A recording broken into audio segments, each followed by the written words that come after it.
Hi, I'm Sharyn Munro. People used to laugh when I described myself as a feral grandma, but it was true.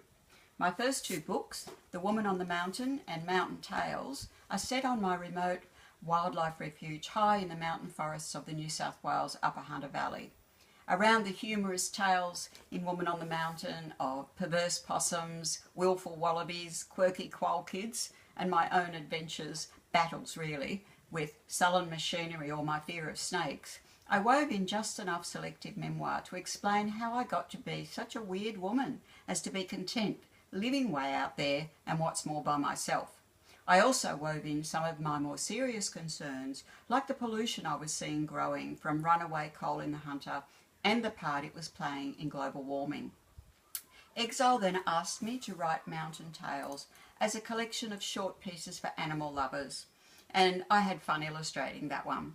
As one reviewer said, it's like a box of chocolates, all with different centres from amusing to sad, and you don't eat them all at once. This time, I wove in threatened species as my underlying concern.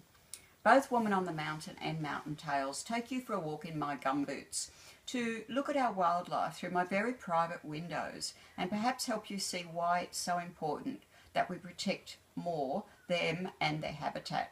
You can check out their photos on my blog at sharynmunro.com and leave me a comment if you read the books.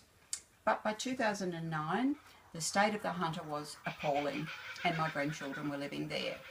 We saw communities, villages being swallowed up by too many, too close and too large open-cut mines, their air and water being polluted, their health and lives being treated as mere collateral damage.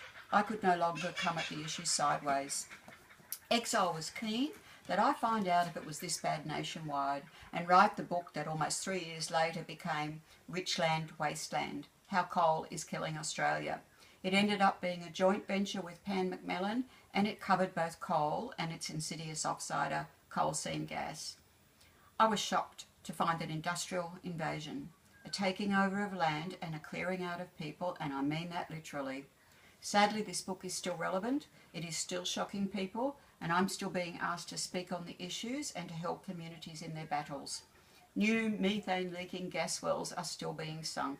New mines or expansions are still being approved or considered, incredibly, ignoring the major CO2 contribution of our export coal to global warming, despite the Paris Agreement to cut emissions. And the local damage, even to the Great Barrier Reef and the Great Artesian Basin, is downplayed or dismissed still. There is no excuse for this, for the ongoing physical, emotional and mental harm to our people and the long-term harm to our land, our water and our future. So read Richland, Wasteland, look at the photos per chapter on the book's website, pace yourself, get angry, but most importantly, please tell your politicians how you feel after reading that and what you value. So thank you for listening.